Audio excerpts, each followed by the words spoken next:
আগ্রার যমুনা নদীর তীরে অবস্থিত তাজমহল মানব ইতিহাসের সবচেয়ে প্রশংসিত স্মৃতিস্তম্ভগুলির মধ্যে একটি।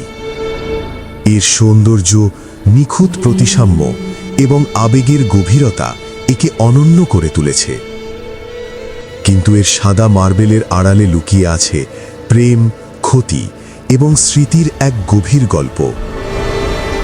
সপ্তদশ শতাব্দীর গোড়ার দিকে মুঘল সাম্রাজ্য ছিল বিশ্বের সবচেয়ে ধনী ও প্রভাবশালী সাম্রাজ্যগুলোর একটি। এই সাম্রাজ্যের শাসক ছিলেন সম্রাট শাহজাহান। ক্ষমতা ও উচ্চাকাঙ্ক্ষার পাশাপাশি যিনি পরিচিত ছিলেন তার গভীর অনুভূতির জন্য। শাহজাহানের জীবনের কেন্দ্রবিন্দু ছিলেন তার স্ত্রী মমতাজ মহল। তিনি ছিলেন তার নিত্যসঙ্গী। সামরিক অভিযানে তার সঙ্গে যেতেন এবং সবচেয়ে বিশ্বস্ত আস্থাভাজন হিসাবে পাশে থাকতেন। ১৬৩১ সালে দাক্ষিণাত্য অঞ্চলে এক অভিযানের সময় তাদের ১৪তম সন্তানের জন্ম দিতে গিয়ে মুমতাজ মহল মৃত্যুবরণ করেন।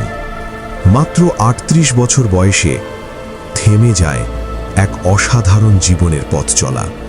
সমসাময়িক দরবারের ঐতিহাসিকরা শাহজাহানকে বর্ণনা করেছেন একজন সম্পূর্ণ ভেঙে পড়া মানুষ হিসেবে।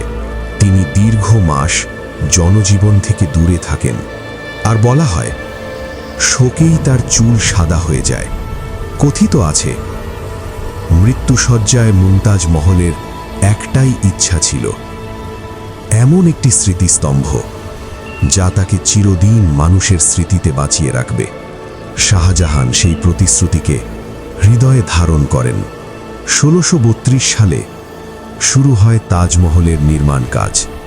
অনন্তকাল ও পুনর্জন্মের প্রতীক হিসেবে যমুনার তীরকে বেছে নেওয়া হয় অত্যন্ত সতর্কতার সাথে।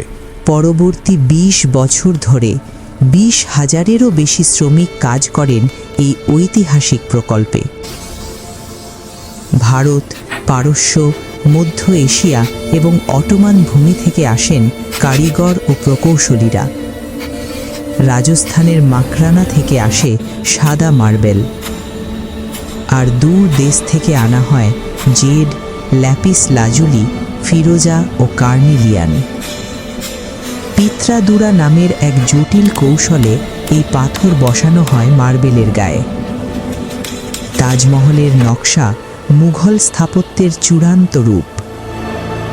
ইসলামী, পারস্য ও ভারতীয় শৈলী একত্রে মিশে তৈরি করেছে এক নিখুঁত ভারসাম্য। এর কেন্দ্রে উঁচু হয়ে দাঁড়িয়ে আছে বিশাল সাদা গম্বুজ, স্বর্গীয় জগতের প্রতীক।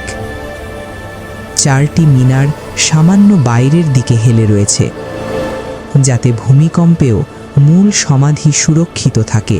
চারপাশে তৈরি করা হয় ৪ বাগ, ৪ ভাগে বিভক্ত এক স্বর্গীয় বাগান। জল, ছায়া আর সবুজ এখানে জীবন ও অনন্তকালের প্রতীক।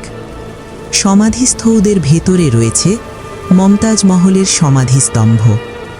কোরআনের শিলালিপি করুণা, স্বর্গ এবং চিরশান্তির কথা বলে। দেয়ালে খোদাই করা ক্যালিগ্রাফি নিজেই এক বিস্ময়। উপরে উঠতে উঠতে অক্ষর বড় হয়, যাতে নিচ থেকে সব লেখা সমান মনে হয়। ১৬৫৮ সালে শুরু হয় ক্ষমতার লড়াই। আওরঙ্গজেব ক্ষমতা দখল করে নিজ পিতাকে বন্দী করে রাখে আগ্রা দুর্গে।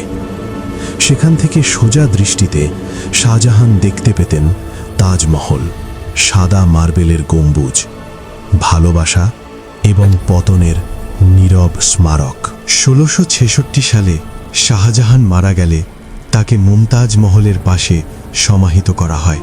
এতে ভেঙে যায় তাজমহলের নিখুঁত প্রতিসাম্য, কিন্তু সেই অসম্পূর্ণতাই একে আরও মানবিক করে তোলে। শতাব্দীর পর শতাব্দী ধরে তাজমহল অবহেলার শিকার হয়েছে। আজ দূষণ ও পর্যটনের চাপেও এটি টিকে আছে কঠোর সংরক্ষণের মাধ্যমে। তাজমহল কোনো বিজয়ের গল্প নয়, এটি শোক থেকে জন্ম নেওয়া শিল্পের গল্প। পাথর, প্রতিসাম্য এবং ভালোবাসা দিয়ে গড়া তাজমহল আজও মনে করিয়ে দেয় প্রেম কখনো মরে না।